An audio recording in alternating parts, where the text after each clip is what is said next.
Hi hello എല്ലാവർക്കും നമസ്കാരം. കേരളത്തിലെ മനോഹരമായ മറ്റൊരു ശിവക്ഷേത്രം തിരുവനന്തപുരത്തെ ശ്രീകാര്യത്തുള്ള ഇളംകുളം ശ്രീ മഹാദേവ ക്ഷേത്രം. 9-ാം നൂറ്റാണ്ടിൽ നിർമ്മിക്കപ്പെട്ടതും രാജവംശകാലത്തോളം പഴക്കമുള്ളതുമായൊരു ക്ഷേത്രം. സ്വയംഭൂവായി കിഴക്ക് ദർശനത്തിലിരിക്കുന്ന മഹാദേവനും മഹാദേവന് അഭിമുഖമായി ജലാശയത്തിന്റെ നടുക്കിരിക്കുന്ന ഹനുമാൻ സ്വാമിയും ചതുർശാലയിലെ ഗോക്കളും ഗോശാല ശ്രീകൃഷ്ണനും ഒക്കെയുള്ള ഒരു ക്ഷേത്രം. ഈ ക്ഷേത്ര ഉൽപ്പത്തിയുടെ ഐതിഹ്യം എന്നത് സന്യാസി ശ്രേഷ്ഠനായ ഒരു ബ്രാഹ്മണ പണ്ഡിതനുമായി ബന്ധപ്പെട്ടിരിക്കുന്നു. ആ ബ്രാഹ്മണ പണ്ഡിതൻ നിത്യവും തെക്ക് ദേശത്തുള്ള ഒരു ശിവക്ഷേത്രത്തിൽ ദർശനം നടത്താൻ പോകുമായിരുന്നു. എന്നാൽ പ്രായാഹിത്യം കൊണ്ട് പോകാതെയായപ്പോൾ അദ്ദേഹം ഉള്ളുരുകി മഹാദേവനെ പ്രാർത്ഥിക്കുകയും അങ്ങനെ ആ ബ്രാഹ്മണ പണ്ഡിതന് സ്വപ്ന ദർശനം ലഭിക്കുകയാണ്. നീ ഇനി എവിടെയും പോകേണ്ട, ഇവിടെ തന്നെ ഈ ഇളംകുളത്ത് തന്നെ ഞാനുണ്ട്, നീ അവിടേക്ക് വന്നോളൂ.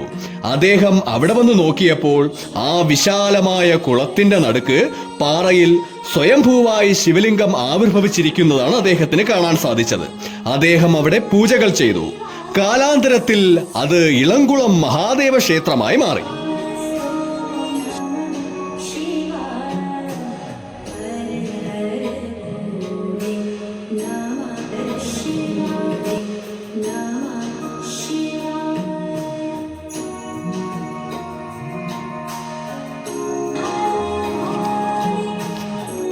അതുപോലെ തന്നെ ഈ ക്ഷേത്രത്തിന്റെ വൈഷ്ണവ സാന്നിധ്യം അറിയുകയും അത് ഏത് ഭാവത്തിലാണെന്ന് അറിയാൻ ദേവപ്രശ്നം നടത്തുകയും ശ്രീകൃഷ്ണ സ്വാമിയാണെന്നും അത് ഗോശാല ശ്രീകൃഷ്ണന്റെ ഭാവത്തിലാണെന്നും തിരിച്ചറിഞ്ഞു. 12 വയസ്സുള്ള ചമ്മട്ടിയേന്തിയ കുഞ്ഞുകൃഷ്ണനാണ് ഇവിടത്തെ വൈഷ്ണവ സാന്നിധ്യമെന്നും തിരിച്ചറിയുകയും ഇവിടെ ശ്രീകൃഷ്ണന്റെ പ്രതിഷ്ഠ നൽകുകയും ചെയ്തു. മേഴപ്പറമ്പിൽ ബ്രഹ്മദത്തൻ നമ്പൂതിരിയാണ് ഗോശാല ശ്രീകൃഷ്ണനെ ഗോക്കൾ തന്നെ പൂജിക്കട്ടെ എന്ന് വിധിച്ചതും. പടിഞ്ഞാറോട്ട് ദർശനത്തിലിരിക്കുന്ന ഗോശാല ശ്രീകൃഷ്ണനാണ് ഇവിടെയുള്ളത്. ഭാരതത്തിന്റെ തനതിനങ്ങളിലുള്ള പശുക്കളെയാണ് ഇവിടെ സംരക്ഷിച്ചിരിക്കുന്നത്. 4 ചതുർശാലകളിലായി 7 ഇനത്തിലുള്ള പശുക്കളെ ഇവിടെ കാണാൻ സാധിക്കും. ഇവിടത്തെ ഗോക്കളുടെ ചാണകത്തിൽ നിന്നാണ് ഇവിടത്തെ ഭസ്മം പോലും ഉണ്ടാക്കുന്നത്. ഈ ഗോശാലകൾ കൃഷ്ണശിലയിലും തടിയിലുമാണ് നിർമ്മിച്ചിരിക്കുന്നത്.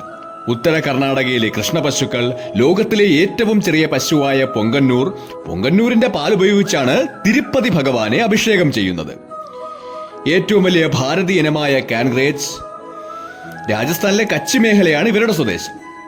ഏറ്റവും കൂടുതൽ പാലുള്ള ഗിർ, സഹിവാൾ പശുക്കൾ, അങ്ങനെ ഇനങ്ങളിൽപ്പെട്ട പശുക്കളാണ് ഇവിടെയുള്ളത്.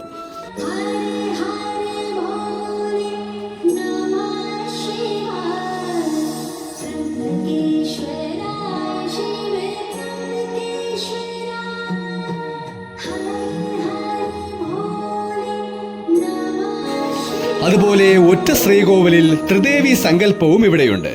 ഒരു ശ്രീകോവിലിൽ തന്നെ 3 അറകളായി ഭഗവതി, ഭദ്ര, ദുർഗ എന്നീ 3 ദേവി ചൈതന്യങ്ങളും നമുക്കിവിടെ ദർശിക്കാം.